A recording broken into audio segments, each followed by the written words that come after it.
All right, ladies and gentlemen, welcome. This is a video on Kahoot. I'm going to show you really briefly how to set it up and then what it looks like in your classroom. So the first thing you want to do is go to getkahoot.com, getkahoot.com, and you'll get to a page that looks like this.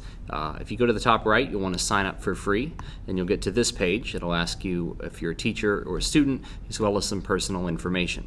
I assume you can figure that out on your own. Once you've done that, you'll get to a page that looks a little bit like this. Okay, so welcome. We're on the Kahoot homepage.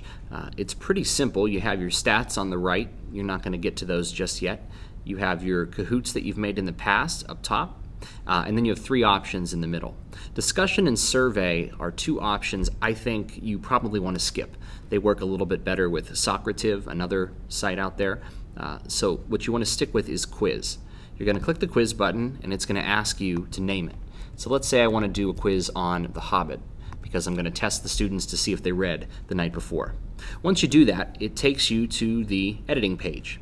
You have, at this point, the opportunity to create up to 10 multiple choice questions in order to quickly assess if the students know what's going on. You can't do any short answer questions. Questions can have up to 4 options, and again, they all have to be multiple choice. At the top, you fill in what you want your question to be. At the bottom, you fill in what you want your answers to be, as well as which answer is correct. You also have to set a time limit, 5 seconds all the way up to 120 seconds. I recommend 30 seconds. I think it's a pretty good number, though sometimes 60 seconds can work. And then you have to decide if it's a points question or not. I would recommend, unless it is some sort of a joke question or some sort of an opinion question, you want to make all of them points questions. And I'll show you what that looks like when we actually go through it. I've started one already. Here's a quiz I made about a year ago having to deal with The Hobbit. So I have my first question filled in, I have my answers down here, and then I have the correct answer selected. Up top, I have an image that I've actually uploaded, and that's going to appear whenever I actually run this. If I want to add a new question, I go down to the bottom and I click Add Question. I've already added about 5 questions to this quiz, as you can see here.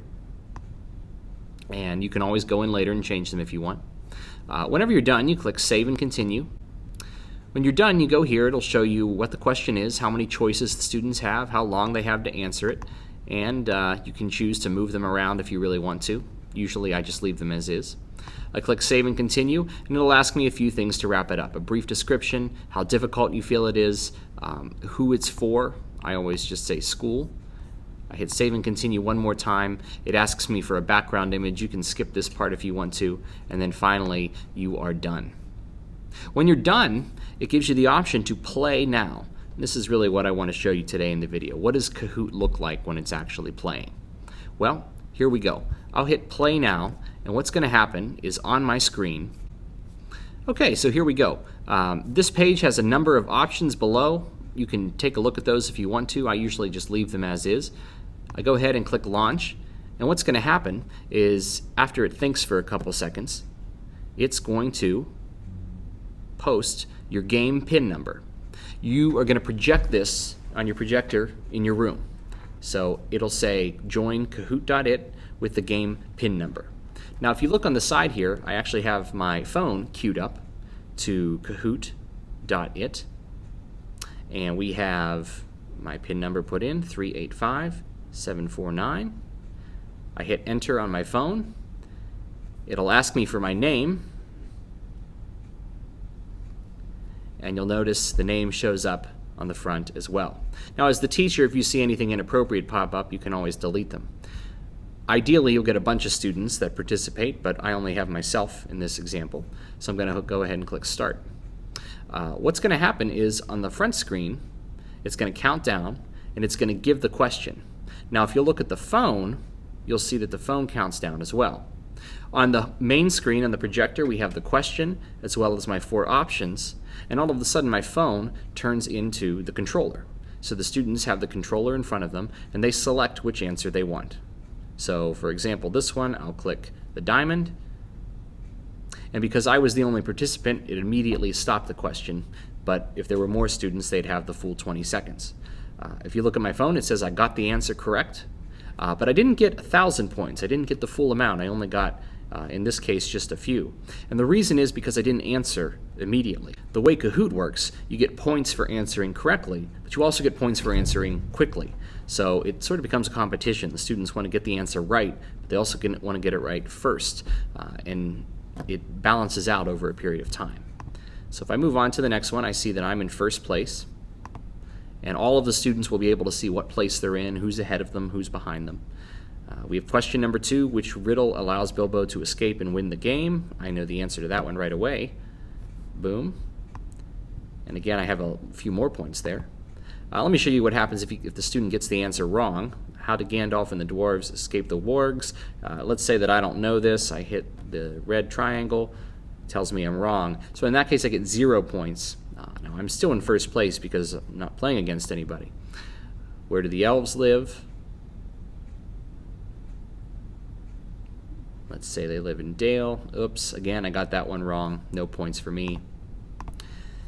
And finally, who is Bjorn? Question 5.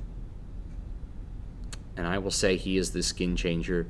I got the answer correct. And I got a bunch of points there because I answered really quickly. At the end of the game, you hit end. It'll tell you who the winner was, tell you what they got.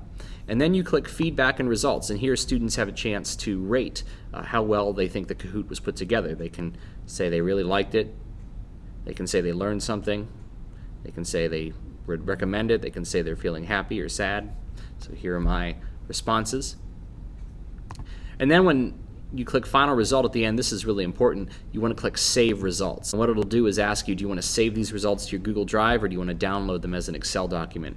It doesn't really matter which one you do, but what this does is it gives you a full printout of all of your students' answers and how well they did.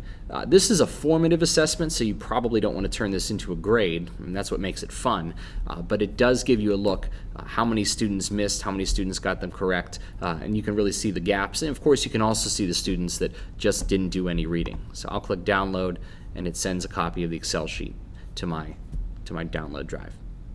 Well, that's Kahoot. Pretty simple. Thanks for stopping by today. Let me know if you have any questions, and hopefully your kids will have fun Kahooting.